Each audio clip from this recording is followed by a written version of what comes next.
ডিবিসির বিশেষ আয়োজনে আপনাদের সাথে রয়েছি আমি হাসান আল মামুন। আর আমার সাথে আজকে বিশেষ অতিথি হিসেবে রয়েছেন বাংলাদেশ জামায়াত ইসলামীর সম্মানিত নায়েবে আমির ডাক্তার সৈয়দ আব্দুল্লাহ মোহাম্মদ তাহের।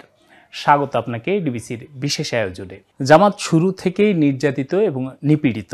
দীর্ঘ 16 বছর জামাতের কেন্দ্রীয় এবং জেলা এবং উপজেলার কার্যালয়গুলো বন্ধ ছিল। 5 আগস্টের পর জামাত শক্তিশালী রাজনৈতিক দল হিসেবে আবির্ভূত হয়েছে। জামাত এই যে শক্তিশালী অবস্থান জামাতের, এটি কিভাবে সম্ভব হয়েছে যদি একটু বলতেন। বিসমিল্লাহির রহমানির রহিম। আসলে জামাত ইসলামী হচ্ছে একটি ইসলামী আদর্শবাদী রাজনৈতিক দল।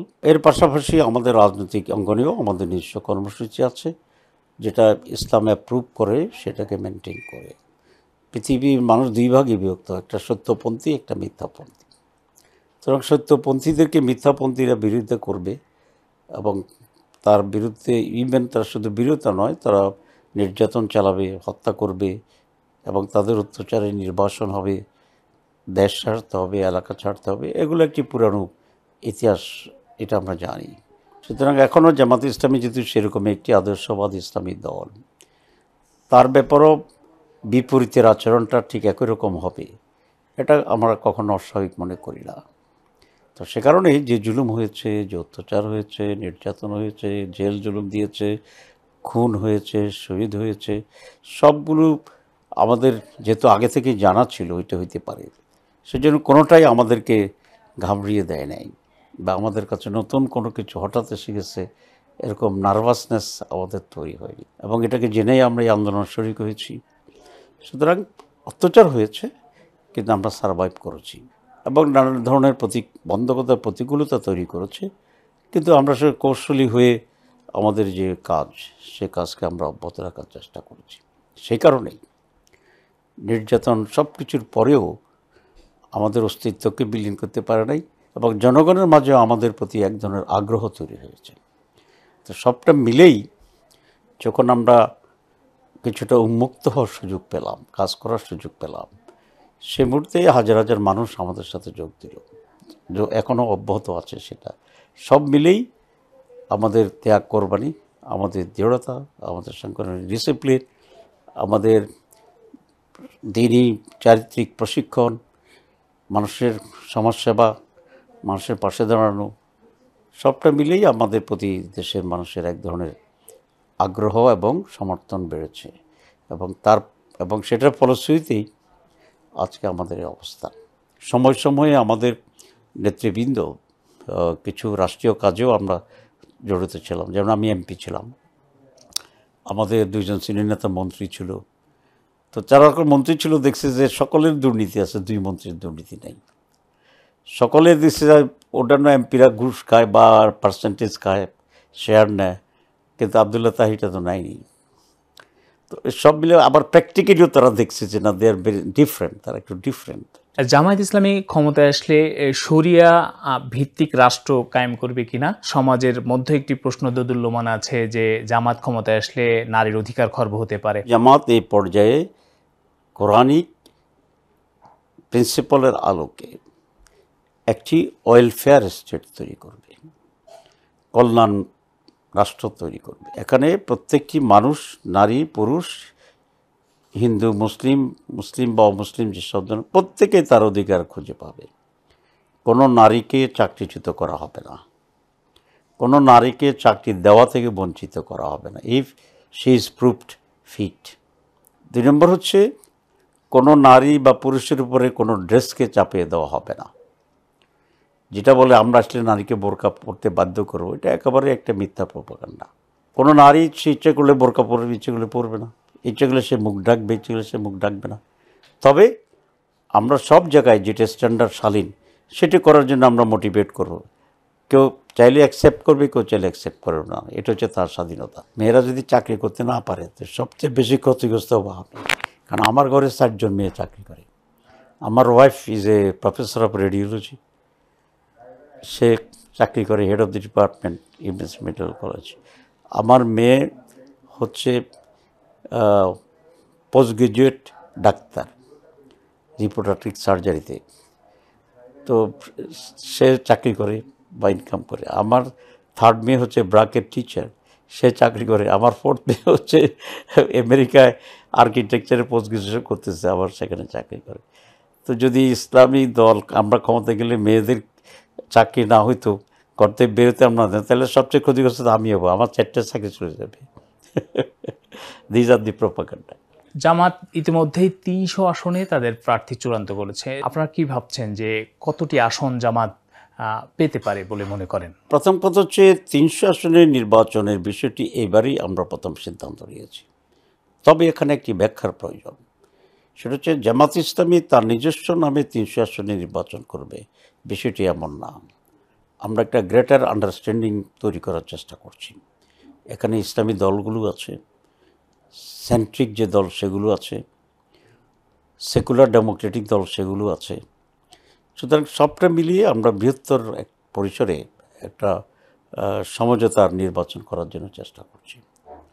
এবং আমরা চাচ্ছি যে বিএনপির বাইরে যত দল আছে সবগুলোকে নিয়ে সম্ভব হলে একটা গ্রেটার আন্ডারস্ট্যান্ডিং মঞ্চ বা প্ল্যাটফর্ম তৈরি করার জন্য, অ্যান্ড আমাদের এই কাজটি অব্যাহত আছে। সুতরাং আমরা যে প্রিন্সিপাল সেটা হচ্ছে ওয়ান বক্স প্রিন্সিপাল নির্বাচনে, যাদের যাদের সাথে আমাদের সমঝোতার সমন্বয় হবে সেখানে আমরা মাত্র একটি পার্টি নির্বাচন করব এবং তার জন্য একটা বাক্স থাকবে নির্বাচনে। এটাকে আমরা বলি one box policy in the election. আর পার্টি নির্বাচনে মানে ক্যান্ডিডেট নির্বাচনের ক্ষেত্রে আমরা যে মূলনীতিটা পড়ছি সেটা হচ্ছে আমাদের আন্ডারস্ট্যান্ডিংয়ের ভিতরে যারা আসবে তাদের ভিতরে যে দলটি যে ব্যক্তিটি ওইখানে নির্বাচনে নমিনেশন পাবে, যিনি নির্বাচিত হওয়ার সম্ভাবনা অনেক বেশি থাকবে, সকলে মিলে আমরা সহযোগিতা করব। সুতরাং এই নীতিতে কতগুলো সিটে কোন দল পেয়ে যাবে, উত্তীর্ণ হবে, এটাও এক ধরনের দলীয় পরীক্ষা, সেই হিসাবে আমরা ডিস্ট্রিবিউট করব। সুতরাং এখানে কোন দল কত পাবে, কে কত নেবে, কে কত ছাড়বে, এই শব্দগুলো এখানে প্রযোজ্য হবে না। তারপরে আপনারা যে 300 আসন ইতিমধ্যেই দিয়েছেন, প্রার্থী চূড়ান্ত করেছেন, সেটা রদবদল হবে? হ্যাঁ, অনেক রদবদল হবে, আমাদের ইন্টারনালি রদবদল হবে, আর আমাদের শরিক যদি থাকেন তাদেরকে তো আমরা অনেক সিট, তাদের জন্য সেখানে রদবদল হবে। সেক্ষেত্রে কি দলগুলোর সাথে সমঝোতা ভিত্তিতে যাবে নাকি আপনারা জোট করে তারপরে আসন ভাগ করবেন? না, আমরা তো জোট করব না বলেছি, এটা কোনো জোট হবে না, এটা নির্বাচনী সমঝোতা হবে, ঠিক আছে, এবং সিটের ভিত্তিতে সেই সমঝোতা হবে। বর্তমান অন্তর্বর্তীকালীন সরকারও রাজনৈতিক দলগুলোকে 1 সপ্তাহ টাইম দিয়েছে। সেক্ষেত্রে রাজনৈতিক অন্যান্য দলের সাথে আপনাদের কোনো সিদ্ধান্ত হয়েছে কিনা সরকারের সাথে আলোচনায় বসার? আসলে সরকার যেটা বলছে, আমি প্রথম আপনাদের খেয়াল আছে একটা প্রেস কনফারেন্সে একটা ডায়ালগের কথা বলেছিলাম, ইন্টার পার্টি ডায়ালগ। তো আমার এই প্রস্তাবের পরে সরকারের উপদেষ্টাদের অনেকেই আমাকে ফোন করে অভিনন্দন জানিয়েছে এবং বলছেন যে এটা একটা খুবই উপযুক্ত এবং সময় উপযোগী একটা প্রস্তাব। পরের দিন তো দেখলাম যে উপদেষ্টা পরিষদেই এটাকে অ্যাকসেপ্ট করেছে, অ্যাপ্রিসিয়েট করেছে এবং তারা সিদ্ধান্ত দিয়েছে। একটা সমস্যা হচ্ছে, সেটা হচ্ছে আমাদের এই বসতে যোগাযোগ করতে, আলোচনা করতে, সিদ্ধান্ত নিতে সময় চলে যাচ্ছে। আমাদের সামনে দুটো নির্বাচন আছে, একটা জাতীয় নির্বাচন আর একটা হচ্ছে গণভোটের নির্বাচন।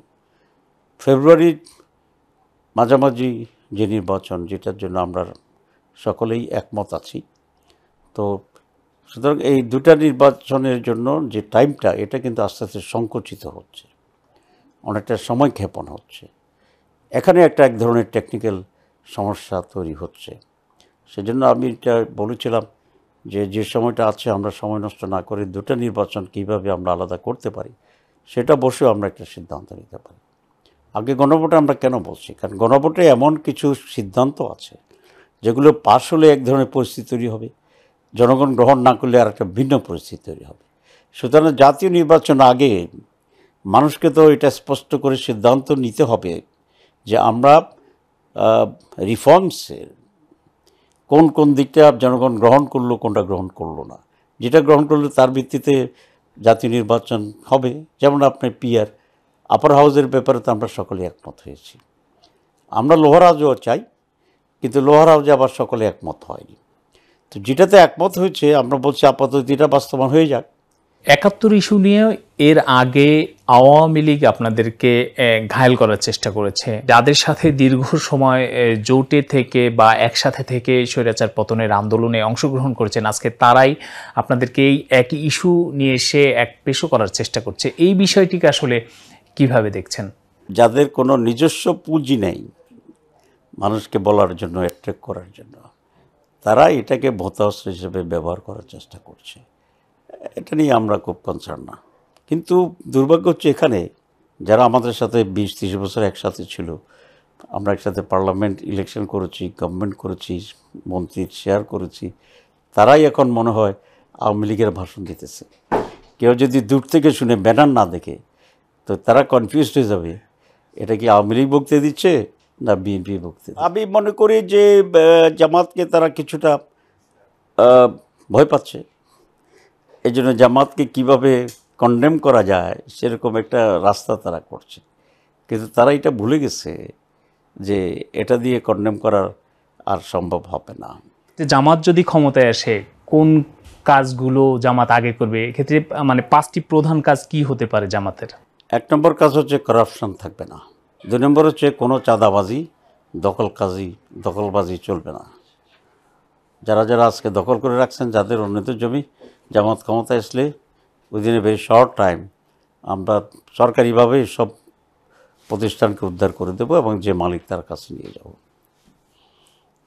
3 নম্বর হচ্ছে আমরা এখানে একটা সুন্দর নিরাপত্তার ব্যবস্থা করব। কোনো মানুষ রাতের 12টায় একা একা হাঁটবে, সে নিরাপদ বোধ করবে, এবং যারা নিরাপত্তাকে ধ্বংস করতে চায় তাদেরকে আমরা ধ্বংস করে দেব। 4 নম্বর হচ্ছে আমরা এদেশের মানুষের জন্য হিউজ ইনভেস্টমেন্ট, এমপ্লয়মেন্ট, এই দুটোকে গুরুত্ব দেব। আমরা উন্নত মানের এডুকেশন এখানে ইম্পার্ট করব, কারণ এডুকেশন প্রপার না হলে মানুষ তৈরি হচ্ছে না। তো এই যে আমরা করাপশন দূর করার কথা বলছি, ভালো মানুষ স্কুল থেকে তৈরি তো করাপশন হবে না। ছাত্র শিবিরের লোকেরা করাপশন করে না কেন? এদেরকে ছাত্র শিবির চলাকালীন এটা শেখানো হয়, ট্রেনিং দেওয়া হয়। জামাতের এমপিরা দুর্নীতি করে নাই কেন? দুর্নীতি করা যাবে না, এটাই জামাত প্রশিক্ষণ দেয়। সুতরাং আমরা এ সমস্ত প্রায়োরিটি বেসিসে আমরা উদ্যোগ নেব এবং প্রত্যেকটি মানুষ যাতে ন্যূনতম অধিকার পায়, পেট ভরার মতো ভাত পায়, 70 টাকার মতো কাপড় পায়, বিনা পয়সায় সন্তানকে পড়াতে পারে একটি লেভেল পর্যন্ত, সে এডুকেশন পায়, আমরা সেই ব্যবস্থা গ্রহণ করব। অসংখ্য ধন্যবাদ আপনাকে ডিবিসির এই বিশেষ আয়োজনে আমাদেরকে সময় দেওয়ার জন্য। জি, আপনাদেরকে অনেক ধন্যবাদ। প্রিয় দর্শক, এতক্ষণ আমাদের সঙ্গে ছিলেন একজন বিশেষ অতিথি। আজকের মতো এখানেই বিদায় নিচ্ছি। দেখা হবে অন্য কোনো বিশেষ আয়োজনে। ডিবিসির সাথেই থাকুন।